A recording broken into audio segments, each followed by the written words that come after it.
But when I first use my hands to create, drawing, crafts, yung mga ganyan, ang nangyari sa akin was parang nag-calm yung isip ko whenever I use my hands. Parang nag-zone out ako.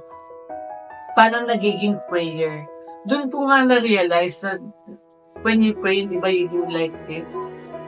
Join mo yung hands mo. And then, when you do like this, parang nararamdaman mo pa yung lalo yung sarili mo.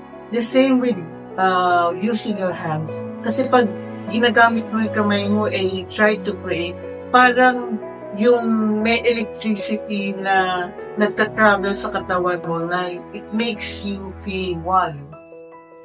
That is what art did to me.